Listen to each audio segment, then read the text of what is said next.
சிறப்பு விருந்தினருடைய நேரம். அவருடைய தலைமை உரையும் தலைமை கவிதையும் அன்போடு கேட்கின்றோம். அம்மா அன்புடன் ஆனந்தி அம்மா, உங்களுடைய நேரம். இப்பொழுது நீங்கள் உங்களுடைய கவிதையை வழங்கி தலைமை உரையும் தர அன்போடு கேட்டுக்கொள்கிறேன். நன்றி ஐயா. அனைவருக்கும் என் அன்பின் வணக்கம். என்னை நன்றாக இறைவன் படைத்தனன், தன்னை நன்றாக தமிழ் செய்யுமாறே. அன்னை தமிழுக்கு முதல் வணக்கம். கவிதை உறவு அருமையான இந்த இதழின் பங்கு, நீங்கள் ஆற்றிக் கொண்டிருக்கக்கூடிய பங்கிற்கு நான் தலை வணங்கி மகிழ்கிறேன்.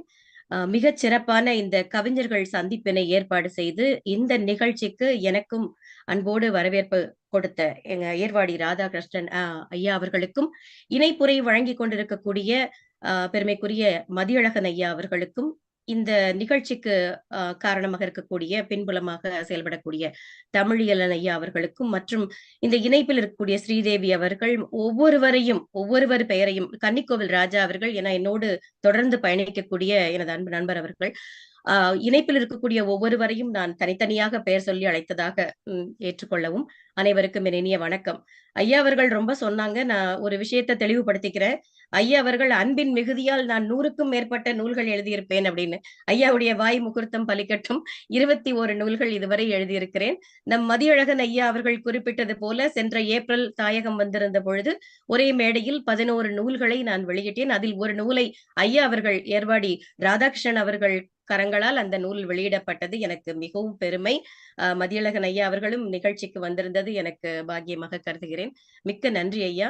தொடர்ந்து இங்கே அமெரிக்காவில் 28 வருடங்களாக நான் வாழ்ந்து வருகிறேன். ஐயா அவர்கள் சொன்னது போல என் தாய் தமிழை என்னோடே அழைத்து வந்து விட்டேன். எனக்கு அடிக்கடி நான் சொல்வதுண்டு, ஒரு குழந்தை மாதிரி தான் என் தாய் தமிழின் கரத்தை பிடித்து நான் நடை பயின்று கொண்டு இருக்கிறேன் அப்படின்னு தான் சொல்லுவேன். தொடர்ந்து குழந்தைகளுக்கு, குறிப்பாக இளைய தலைமுறையினருக்கு தமிழை கடத்துவதை ஒரு முக்கிய பங்காக நான் செய்ய வேண்டும் என்பதால் இங்கே ஒரு 15 வருடங்களாக குழந்தைகளுக்கு நாங்க தமிழ் சொல்லி கொடுத்துட்டு இருக்கோம்.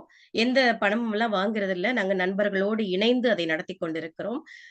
இந்த இணைப்பில் பெரிய பெரிய ஜாம்பவான்கள்லாம் இருக்கீங்க. கவிஞர்கள், மரபு கவிஞர்கள், பாவலர்கள் அத்தனை பேரும் இருக்கும் பொழுது சிறப்பு விருந்தினராக என்னையும் அழைத்து ஐயா அவர்கள் இந்த மரியாதை செய்தது பெரும் பாக்கியமாக கருதுகிறேன். அந்த 1,00,000 ரூபாய் பரிசு பெற்ற நம்ம ஐயா அவர்களுக்கு என்னுடைய மனமார்ந்த வாழ்த்துக்கள். அவருக்கு இது மட்டுமல்ல, இன்னும் பல பல விருதுகளும் பெருமைகளும் வந்து சேரட்டும் என்று தமிழ் தாயை வணங்கி கேட்டுக்கொள்கிறேன்.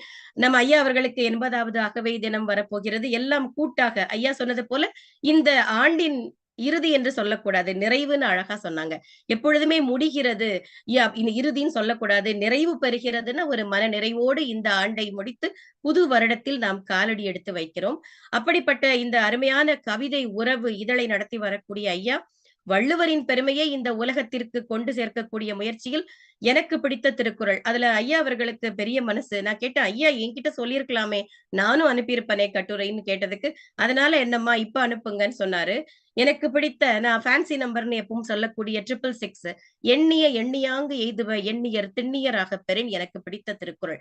மனதில் நினைத்ததை நாம் நடத்தியே ஆக வேண்டும் அப்படின்னு ஒரு செயல்படுத்துவதற்கான எண்ணம், நல்ல எண்ணங்கள் தான் நம்மை வழி நடத்தும் என்பதை பரிபூர்ணமாக நம்புபவள் நான்.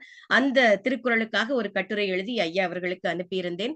குறிப்பாக இங்கே தமிழ் சொல்லித் தரும் பொழுது நாம் தமிழ்தாய் வாழ்த்து பாடுவதை விட நான் 5 திருக்குறள்களை சொல்லித்தான் என் தமிழ் வகுப்பினை நான் ஆரம்பிப்பேன். ஏன்னா குழந்தைகளுக்கு தெரிய வேண்டியது குறிப்பிட்ட, அதாவது 2 அடியில் இருக்கக்கூடிய திருவள்ளுவரையாவது தெரிந்து கொள்ளட்டும் இந்த பிள்ளைங்க. ஏன்னா வாழ்வியல் கூறுகள் அத்தனையும் பொதிந்து சின்னதாக நமக்கு கொடுக்கப்பட்டிருக்கிறது.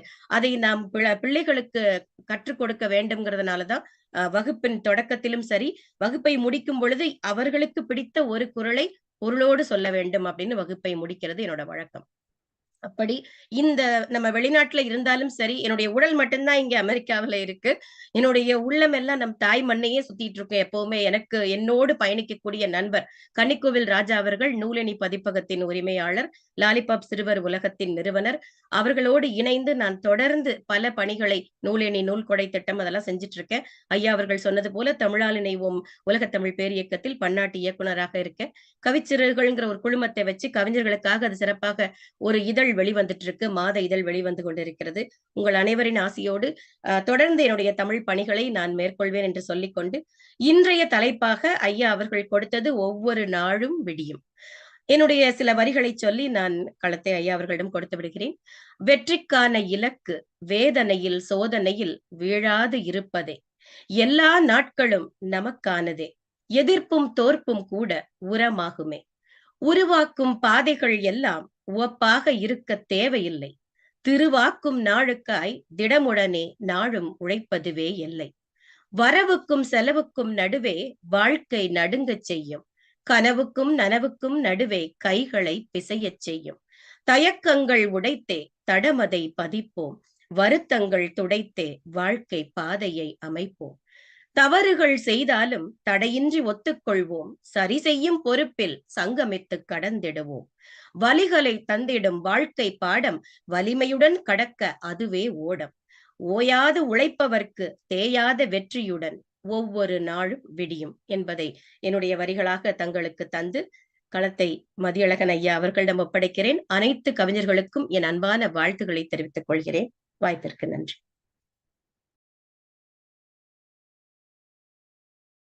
ஒரு கவிதையும் உங்களுடைய அந்த தொடக்க உரையும் மிக அற்புதமாக, உங்களுடைய ஒளி ரொம்ப நல்லா இருக்குது. ஏன்னா எங்களுதெல்லாம் சில சமயங்கள்ல தடங்களா இருக்கும். ஆனா நீங்க வெளிநாட்டுல இருந்து வரும்போது உங்களுடைய ஒளி அப்படியே பிசிறு இல்லாம அவ்வளவு அழகா தெளிவாக இருக்கு. அதற்கே உங்களுக்கு நன்றி சொல்ல வேண்டும். ஒரு குரல், அதே போல நீங்கள் எழுதி அனுப்பிய அந்த கட்டுரை நூலிலே சேர்க்கப்பட்டு விட்டது என்ற மகிழ்ச்சியான செய்தியையும் உங்களுக்கு தெரிவித்துக் கொள்கிறேன். முதலாவதாக நன்றிமா.